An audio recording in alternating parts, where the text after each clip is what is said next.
In English, are you free, sitting where you are in Doha, to criticise the Prophet Muhammad? Are you free to do that? Yes, I am. I have had intelligent conversations with my Islamic colleagues on the very same subject. Can someone in Qatar leave Islam?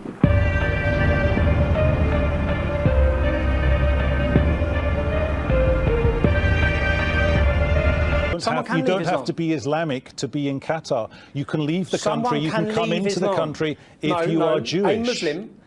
A Muslim cannot leave Islam. Is punishable in Qatar. The country that you're talking to me from, the country whose tower I'm sitting in, the country that funds radicalisation worldwide, the country that supports Hamas, and you're sitting there trying to take some moral high ground about issues in the world that relate to Islamic extremism, when the country and the people who are paying your wage are propagating that extremism worldwide. I've come into this building and just had to go through an airport-style scanner, and when I asked why, they said because of the Paris attacks. Tommy, I do have to move the debate on because I do have to move the debate on. Yes, of course I do. Because This old hag. This old hag. You don't know me well enough to call me that. I know you're a hag. You look like I'm an not old afraid hag. of you. You look like a fag, bro. A what? A fag. What's a fag? What you are. You look more like one. You look more. Are you homophobic? That's a good question. Are you against homosexuals? Are you against homosexuals? You're against homophobic. He's a young man alone. I'm just playing Are you a homophobe? I'm just playing us off. Are you a homosexual? You a homosexual? Yeah. Oh, he's saying. Oh, he is. Oh, okay. I can recognize when You look like a woman. I can So recognize you know, they're called names. You look like her. Use intelligence. No, you All being you have to do stupid. is call names and No. say things about people. You don't You know being how to use stupid. your heart. Yeah, I don't care what you think. What you think about me is none of my business, and I really don't care. how can you tell her As a she looks matter of stupid when you're coming to an International Women's Day? She's an old hag. You need a lot of prayer. You need a lot of prayer. You need a lot of prayer. I think you forgot you're black. You dress halfway like a I woman. forgot you're black. But you're a man. Are you a male? It should. It should matter. You should represent who you are. I am. I am. What's my culture? You know it's not European. What is it? Huh? What's my culture? What is culture? He looks African to me, bro. What's my culture? Maybe he's from Belize. He might be Jamaican, you might be African. You don't look European like this guy. I'm not European, I'm half Mexican and Cuban, dude. Okay, you look European to me, bro. Well, that's an assumption. You look European. That's an assumption. That's an assumption. You forgot. That's an assumption. You forgot who you are. But I'm American first.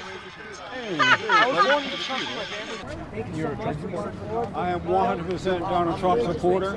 I think that he is going to make America great again. He's already making America great again.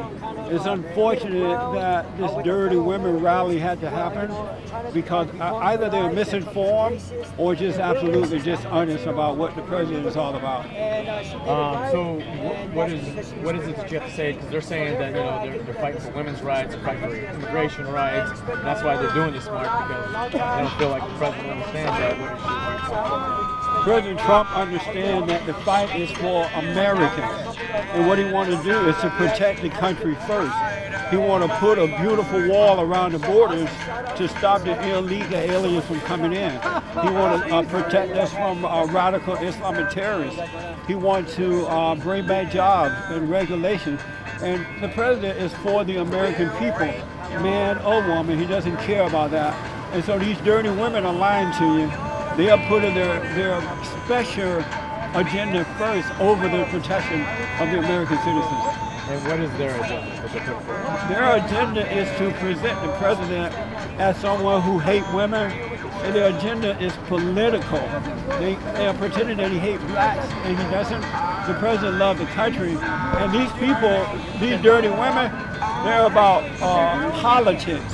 They don't care about people. They don't care about the American citizens. They care about politics and nothing else. So what are you guys doing here with your group here today? We're here to show support for the president and for the country. Illegal aliens has affected this country in ways that no one have affected this country in ways no one else has, and it hurts Black Americans first and foremost. And if these dirty women cared about blacks, they would be they would be joining forces with the president, because these gang members are coming in, they're bringing drugs and crimes, and they're supported by the drug lord, and they end up in the urban areas first, and it's hurting Black Americans in job and education and health care.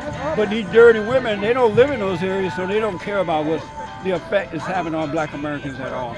Well, what do you have to say about, you know, African American women and women of color that are with this march and they're supportive of this march? The black American women who are here, they've been lied to. They believe in a lie that the president is against black folks. They have been deceived by the liberal media, by the black Democratic politicians, and so they haven't paused for a moment to think about what they're doing and why they're here.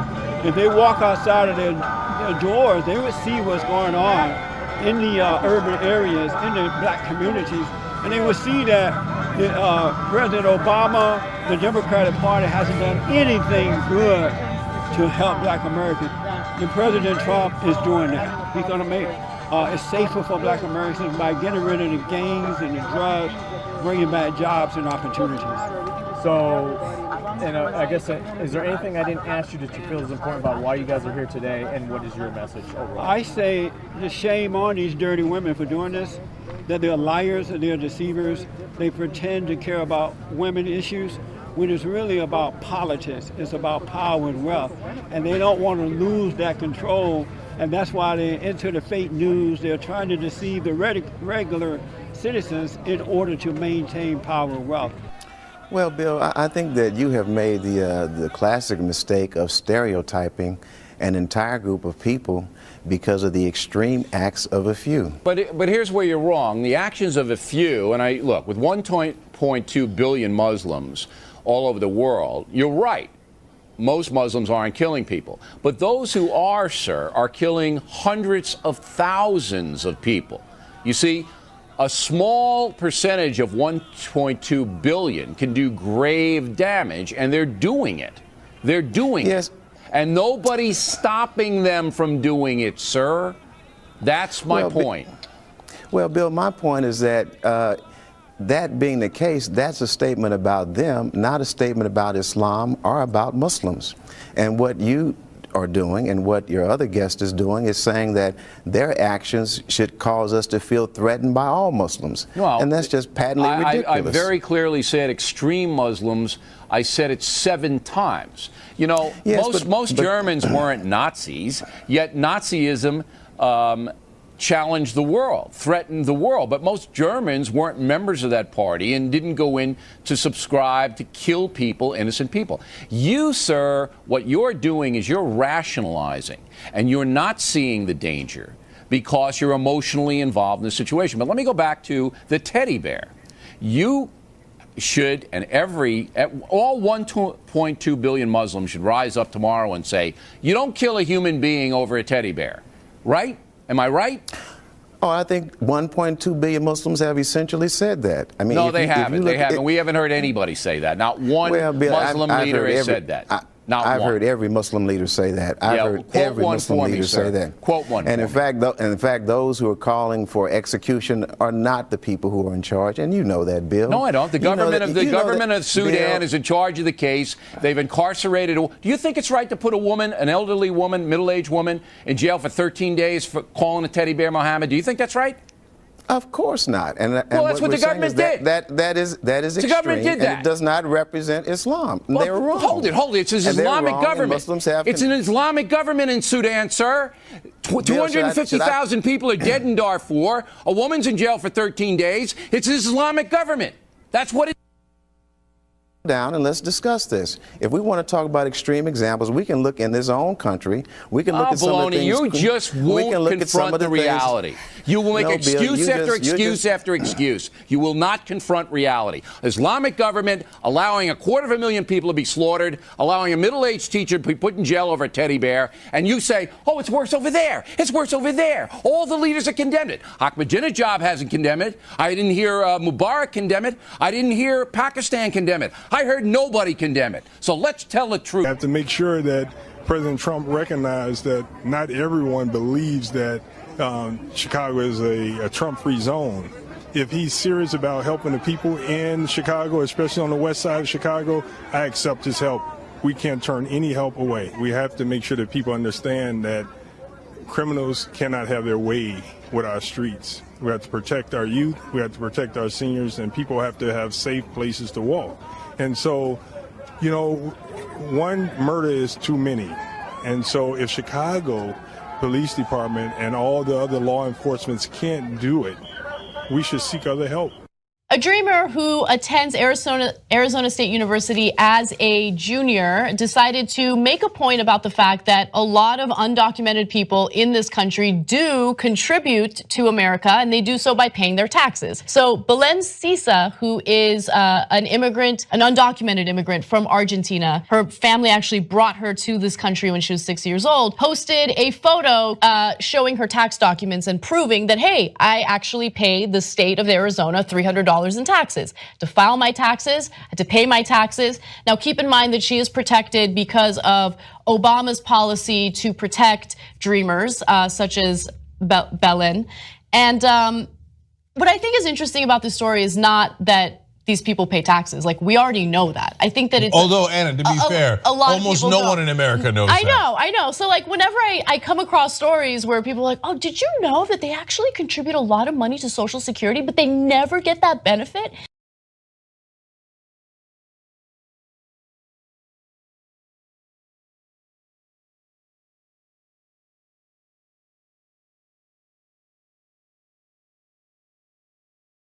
Yeah, I knew that. How about stop watching Fox News? Don't even watch us. Just don't be an idiot and just search for it on the internet, right? It's very easy. I would like to amend that. Watch us, then search for it. No, but I know, but people like to look at us and say, oh, they come from a biased point of view, right? But I have no interest in like twisting the facts for you, okay? So if you don't believe me, if you don't believe Cenk, you have all the resources necessary at your fingertips. Take a look at how much undocumented immigrants actually do contribute in the form of taxes. So that gangbangers with literally 27 to 50 arrests are on the streets, and we know that they are either going to be a victim or a perpetrator of a crime. And it is wrong. And we can do something different. So I would say to you, beyond the particular case of what's in the news and the decision that will come, we cannot have an either-or choice or a false choice that everybody has to pick sides. We have to work together, bring in that level of transparency. How you guys doing? Good. That level of transparency, but also a new level of accountability throughout the system. It goes against the politically allowed wisdom, David. I found that many people there are just fed up with the violence. One lady told me, and she was a older African-American woman, she said she can't even have her grandkids come and visit her because she doesn't want them to return in the casket. 3 roommates put out an ad looking for a 4th roommate in their dorm. But they were very specific about how they did not want a white individual to be their roommate. Now, let me give you the details on that. 3 students at the Claremont colleges in Southern California were looking for a 4th this summer to join them in an off-campus house. They added a caveat in parentheses, POC, which means people of color only. They said using a common abbreviation for people of color. Okay. When a classmate challenged that condition, the Pitzer College student who posted the notice on Facebook pushed back, saying it's exclusive because I don't want to live with any white folks. Okay. To all the dreamers that are here in this room and in the city of Chicago, you are welcomed in the city of Chicago. This is your home, and you have nothing to worry about. Chicago, our schools, our neighborhoods, our city, as it relates to what President Trump said, will be a Trump-free zone. You have nothing to worry about. And I want you to know this, and I want your families to know it, and rest assured, I want you to come to school, but more than just come to school, pursue your dreams. And as your classmate just talked about, we're the only city in the United States that if you get a B average in high school, community college is free, and it is open to dreamers. It is the only public scholarship in the United States, public funded scholarship, in which dreamers are able to access those resources. So to all those who are part of what are referred to as DACA or dreamers, you will always be dreamers in the eyes of the city of Chicago because you have big dreams and we want to be part of those dreams.